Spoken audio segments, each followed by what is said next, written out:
Hey everyone, how are you this morning? Hopefully things are well in your neck of the woods, if that's in your part of the country or the world or wherever you're watching from today. And if you don't know, my name is Debra Rush. I am one of the founders and the CEO at Breaking the Chains. Breaking the Chains is a charitable nonprofit organization that provides comprehensive trauma treatment services to victims of human trafficking. We do that in a few different capacities. We do that residentially on our campus, which means we actually house victims with us. And then we also have a very comprehensive non-residential service plan where we work with other providers, group homes, those in healthy living arrangements, and those trying to get off the streets to really get back on their feet and kind of understand why they're wiring and firing the way they are, and what it's going to take to really help them get to that next place in life, that place of stability. But I digress. That's not the reason I am taping this today. I'm taping this because I really want to address some current issues. Current issues not only here in California, but I really feel like some issues that are going to be more prevalent here domestically in the United States. If you follow me on Facebook, then you will know, and just for time purposes, knowing that today is November the 28th. So if you scroll back on my Facebook post, go to November the 28th, early in the morning, crack of dawn, probably about 4:30 in the morning, and you're gonna see that there was a devotion that I posted that was really profound.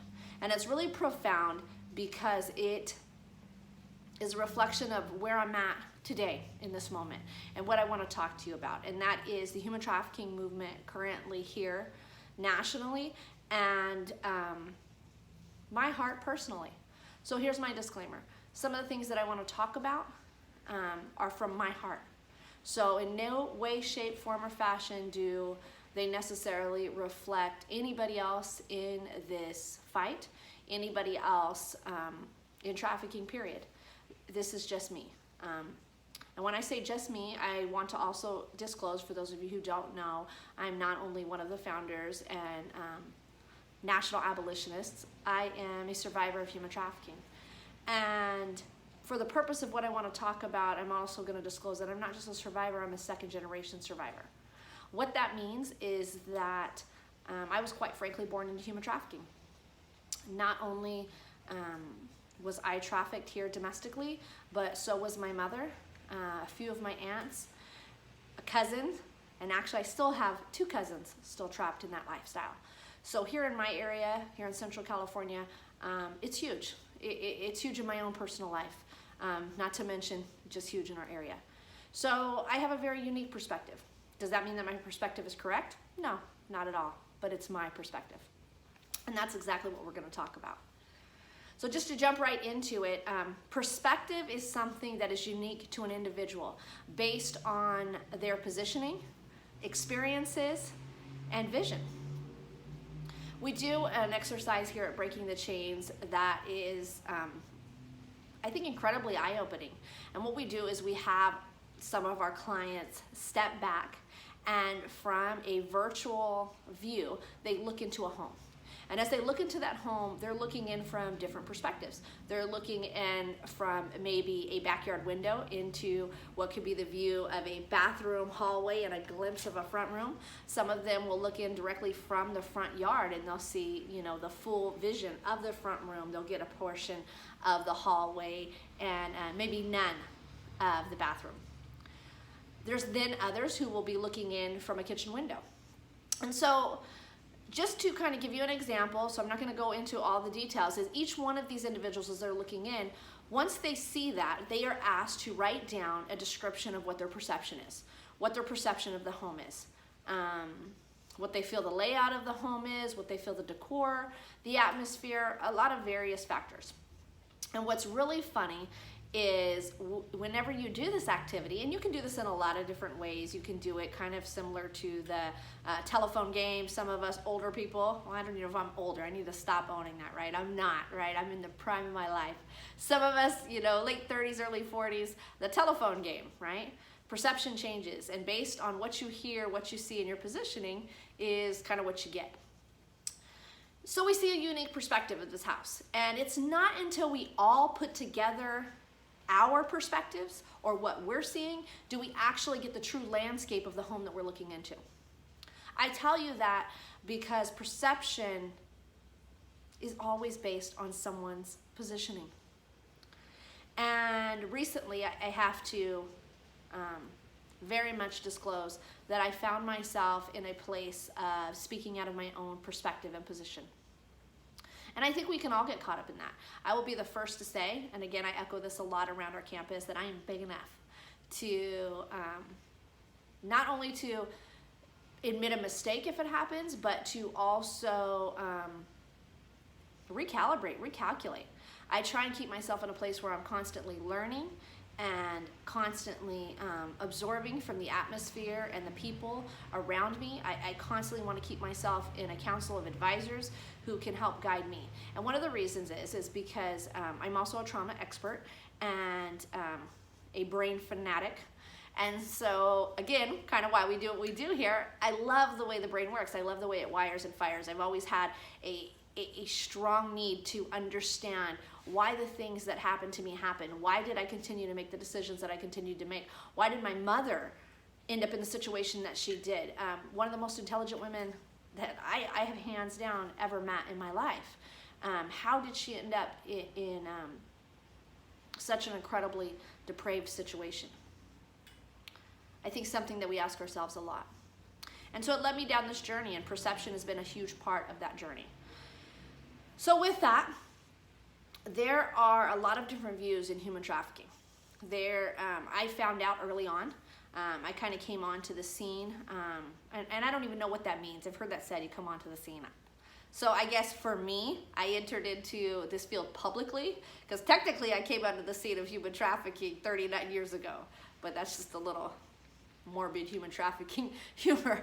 But politically, I guess, or as an abolitionist, or really kind of full steam ahead.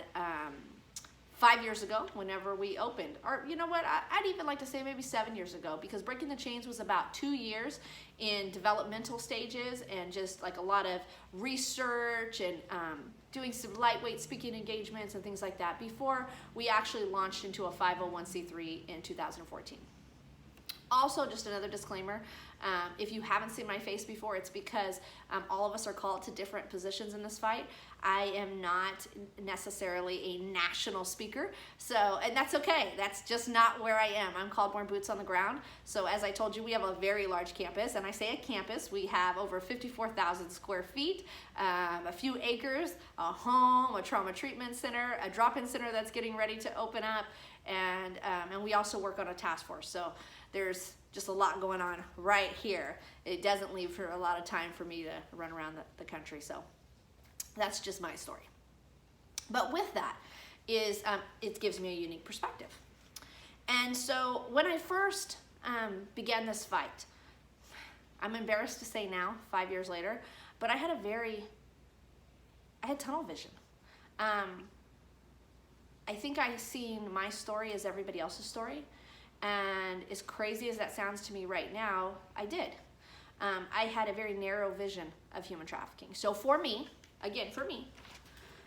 human trafficking was 6-inch stilettos, player's ball. It was, and if you don't know some of these phrases, it's okay, but I'm gonna be a little ghetto, and it was 10 toes to the pavement, which basically means I was trafficked initially, actually like full on trafficked in 1999, and then there wasn't posts on Craigslist and Facebook and Backpage and all these type of things were not relevant to our times, and so we didn't have that. I mean, trafficking was something that happened, although other people ignored it, right out in the open, and so it was just a different world for me. My form of trafficking, like my mother's, was not done in like a brothel style. I didn't have a home that I lived at and then left to go to the trafficking spot, wherever that was. It was dirty and raunchy. I'm not proud of that. It's sometimes difficult, but it was. And so it was seedy hotel rooms and methamphetamine and, contrary to some of the things we're going to talk about, it involved gangs. And we will talk about that, so bookmark that, because again, we're going to talk about perspective. And those things were very real in my life. Very real. But that was my vision. And so I come on the scene, and I I began to talk about human trafficking kind of in this context, which it is a huge portion of what we see then and what we see now. But it wasn't everybody's version of trafficking. I started to meet survivors that were trafficked more from a family standpoint. And don't get me wrong, in my story, my mother groomed me, and I'm not justifying or excusing her behavior. She didn't know better, and we're going to talk about that a little bit too, from a trafficker's perspective. It was all she ever knew, right? And but I had been groomed from a very young age. But when I was actually sat down or put out there, it was by a very violent trafficker as a teenager, in my late teens. But anyways, so I meet survivors who had just totally different stories. A young woman, and I'm not going to name anybody in this video because I haven't got their permission. And again, I want this to be about me, right? And about my heart and my perspective. But she was a pastor's or a minister's child, raised in the church. Long story short, he would preach on a Sunday and traffic her in a pedophile ring after church. It was incredibly sad and tragic. But totally different from what I experienced. I began to meet labor trafficking survivors who also were sex trafficking survivors, who were primarily trafficked for labor purposes, but then also had experienced a side where they were being trafficked within the labor camps and labor field, whatever that is that they were in. I began to meet, and there's some really well-known national survivors, that brothel, what I call that brothel side. So they were women at a different class of trafficking, more that high-class call girl, whatever you want to call it, right? Who were more, taken kind of remotely, like escort services to places, maybe dabbled a little in some street, it looked different. That's my point, okay? And in that different perspective, I began to see a different view of human trafficking. The other thing that was really awesome and a little hard to swallow was that I had abolitionists, other human trafficking leaders and advocates, not even survivors, just other leaders who at first would kind of challenge me in a good way. Based on some of the things I would say on stage, or I would say in places, they would say, Debra, sometimes it feels like you have a very tunneled view of what trafficking looks like, and it's bigger. And so again, it was all these experiences, meeting these people, having people speak into my life. In the moment when I would hear it, going, oh, no, I'm right, because I'd struggle with pride, a little bit of an ego, and say, no, I'm right, they're wrong. And because that was my world. But thankfully, and I hope I always stay this way, I feel like I'm teachable. Praise the Lord. And in that teachable place, I began to realize that trafficking was very complex, and actually in a really great place of healing, a lot bigger than Debra, right? A lot bigger than what I seen in Fresno, right? A lot bigger than Parkway, which is the area we traffic, one of the areas we traffic here in this area. A lot bigger. Not everybody wore 6-inch stilettos and had urine dumped on them as men drove down the street. That wasn't everybody's story. Not everybody had a heroin, crack addicted, I hate the word, I really hate this word when I say it, but society called it a prostitute for a mother. That was not everybody's story. And my view expanded. Fast forward, a couple months ago, I was at a conference here in California. And again, I want to make this disclaimer. I please hope that if you're listening and you can pull from what I'm talking about, there's no offense, because that is not my heart. My heart really is, which hasn't been my stance always the last couple of months, because sometimes I'm quick to be guided by my emotions, is received well. I feel like if we are going to have a comprehensive approach to what's happening in human trafficking, we have to take a step back. We have to realize this is bigger than ourselves. We have to realize there's different perspectives. But we also have to realize that the things that we say matter, and that they can be very damaging if we don't take into consideration each individual person's story. Yesterday, a mentor of mine, a national abolitionist, and you know who you are, I love you so much, said a lot of things that were profound, but said something that someone's story is their story, and they own it, not you. So in that place of perspective, when I began to tell people, or begin to, regardless if I was intentionally telling them or making them feel like that's not trafficking, this is trafficking, right? Or this trafficking is more difficult than that trafficking. Ouch. I was taking from their story. See, it's okay for me to talk to you about my pain and what I struggled with, but it's not okay for me to minimize somebody else's. And that's what I want to talk about. There have been some very blatant statements that are beginning to emerge that I just want us to really pray about, to really consider, and to step back and ask ourselves, are we teachable? And can this really be reframed in a different context?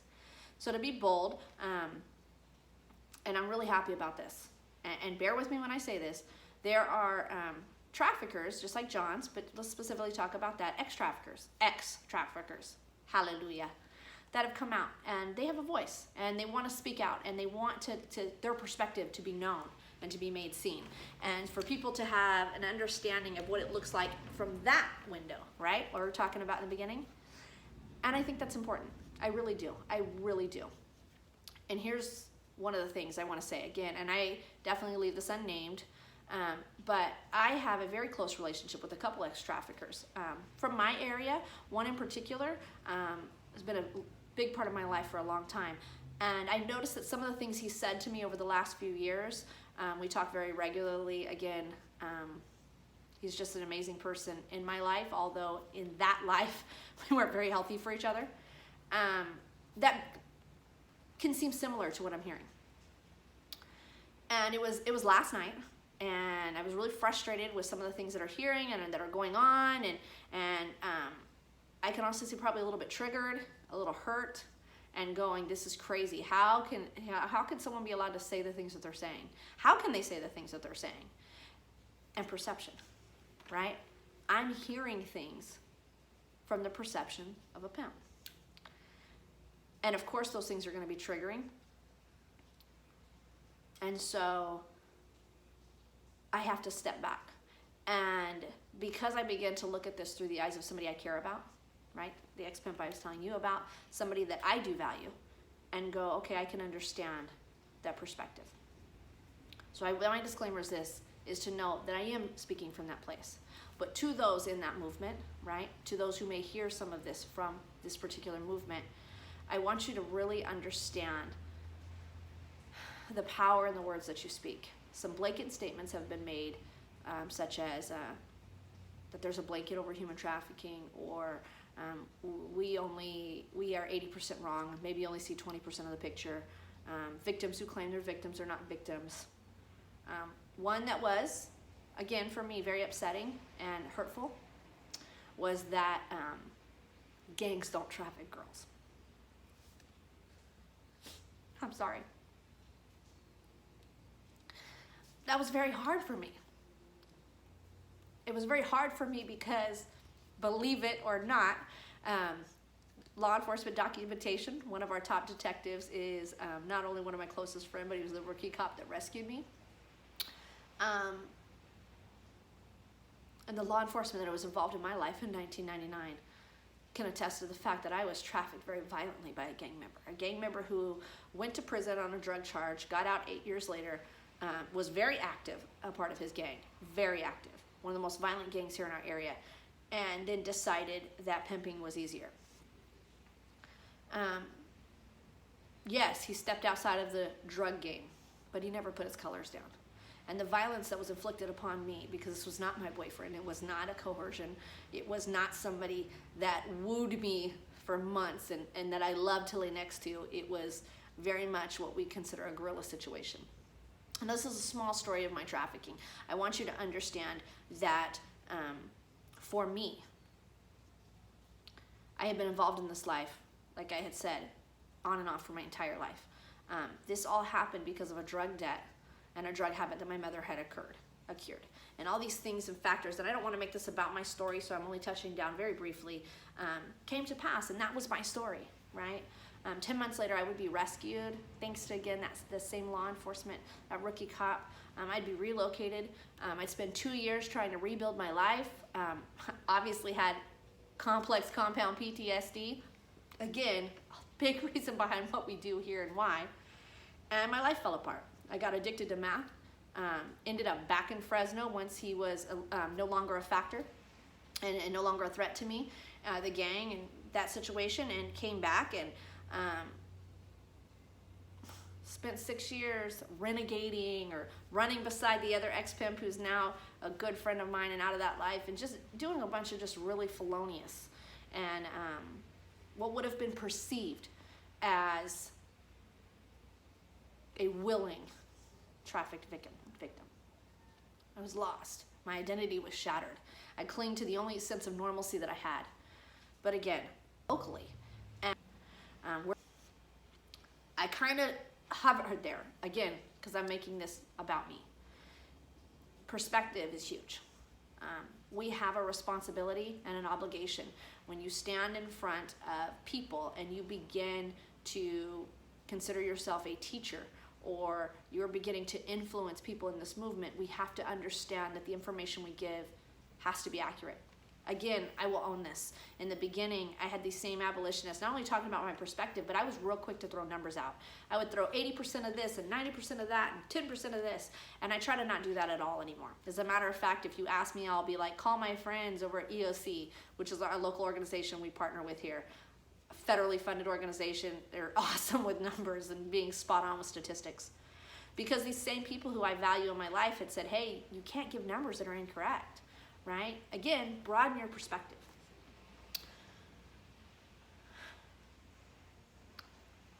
I want us to fight alongside of us. Ex-pimps,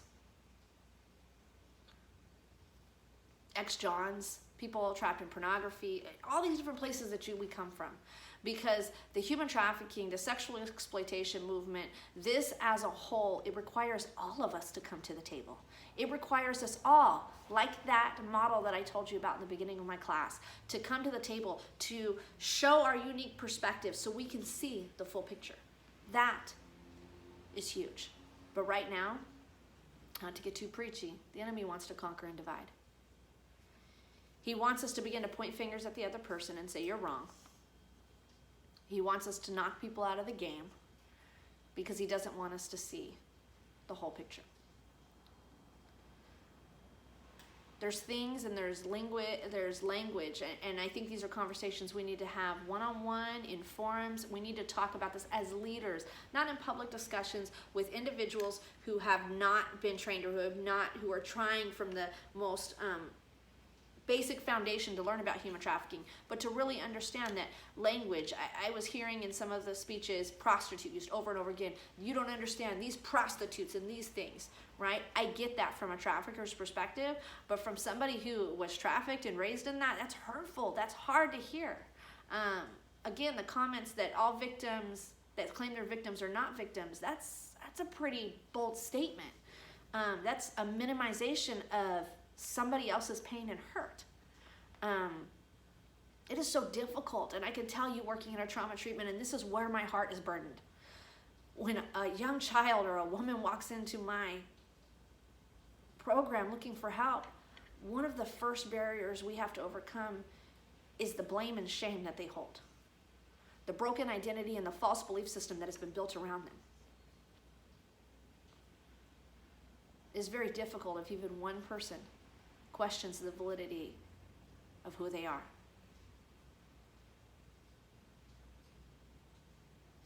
Our words have power. We have to use them wisely, myself included. So again, I just want to start the conversation with whoever wants to start a conversation, right? I want us to come to the table. I want us to begin to talk about this. I want us to begin to really evaluate our hearts and what we're saying and what we're doing, right? I want us to understand that, again, just like I had to understand, trafficking is bigger than ourselves, right? From whichever end of the scope you're looking at. But we cannot stand in a position, and I hope that I don't, and please call me on it when I do so I can change it, that I minimize anything you've been through. Any of the unfortunate situations, consequences, and things that have happened in your own life. But please don't minimize ours. When that happens, especially from the place where maybe you've been a perpetrator in the past, that's triggering. And I think that's what I felt in the last few months. It hurts. It feels like the same pimp drag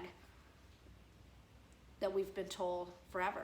is to please forgive me, the perpetrator, because I'm broken and skewed, and truthfully, you kind of want it. And truthfully, you know, if you really think about it and look at it at the end of the day, we're both just trying to survive. That may be a belief system you have on any level, but that's a false belief system. So again, I could go on and on and on.